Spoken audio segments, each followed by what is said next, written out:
KQL is Kibana query language. When you scan for logs, you can filter them, you can aggregate them.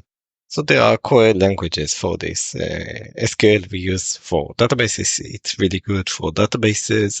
PromQL is lightweight. You just specify a field name and you get the values.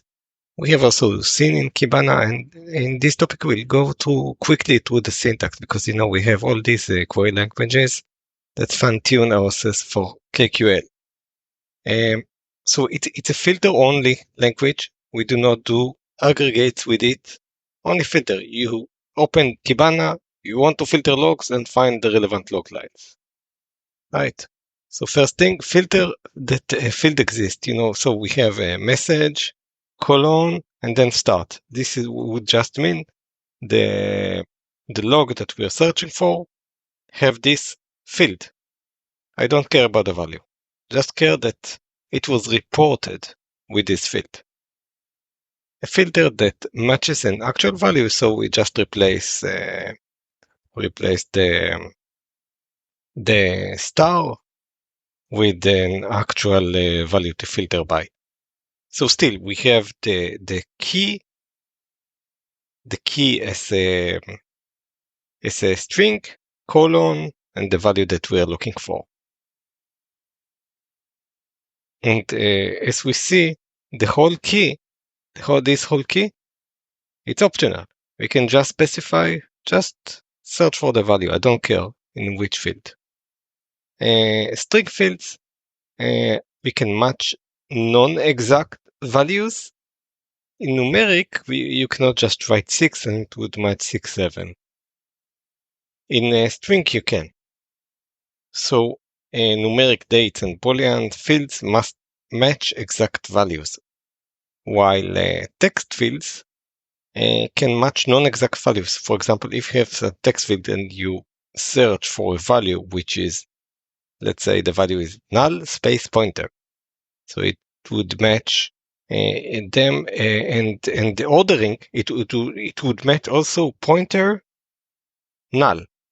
So the ordering does not matter. If you want the order to matter, then you need to put quotes bounding the null pointer. In this case, only null and then pointer would be matched. If you look for things and you don't specify quotes in KQL, then on some cases you need to put backslash because we separate the key from the value with colon. So for colon, we need to put a backslash if we actually look for the value of colon, and we would look for it because in HTTP we immediately have colon. So, and if you don't want to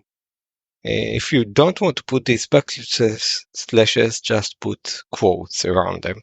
If you're looking for ranges, if you have dates, times, numeric values, then you can use the larger than and smaller than in order to match things. For timestamps, you can also use some keywords. You can search for timestamp field and then say smaller than now minus 2W. So it would know that this is a timestamp field. You see, this is why we need other query languages than SQL, because you can just specify those minimal things and immediately in timestamp you can specify for timestamp fields, you can specify value now. So you can say at timestamp smaller than now minus 2 weeks. And we can also use wildcards in this case in numeric values. So we can say HTTP status code colon 4 star. So it would match all the values of that start with 4. We can use also Boolean notation. So if you want to search for all the HTTP request methods which are not get, then you specify not. Our key is HTTP request method, and then the value get. So it would search for all the HTTP request methods which are not get. And if you want to get all the HTTP request methods which are either get or post, then you use brackets to surround get or post and use the or keywords. You can also search, if you don't know the exact field, you can use star also in the field name.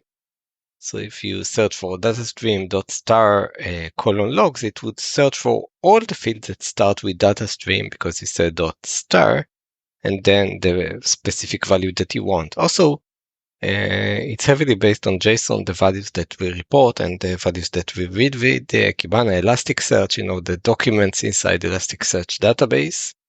So basically, you can also search inside nested documents.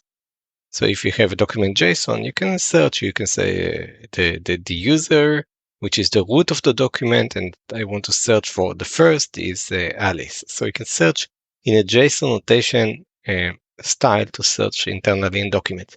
So this was in general KQL. What we see is that we have a very big distinction in between keys and values.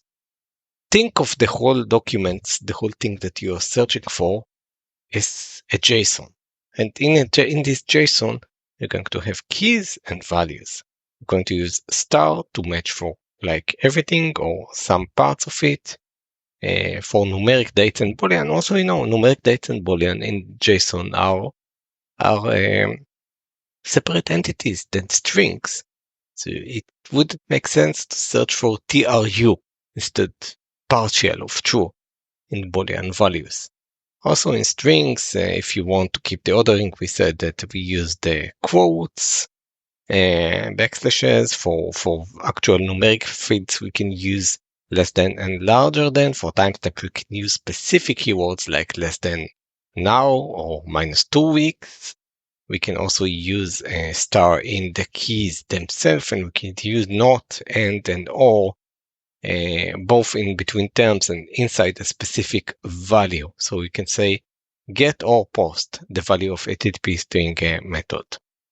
And because it's a whole thing is based on JSON, the database, the Elasticsearch, then we can also search in a JSON style notation. So this was a brief overview to KQL, the filtering language that we can use in Kibana.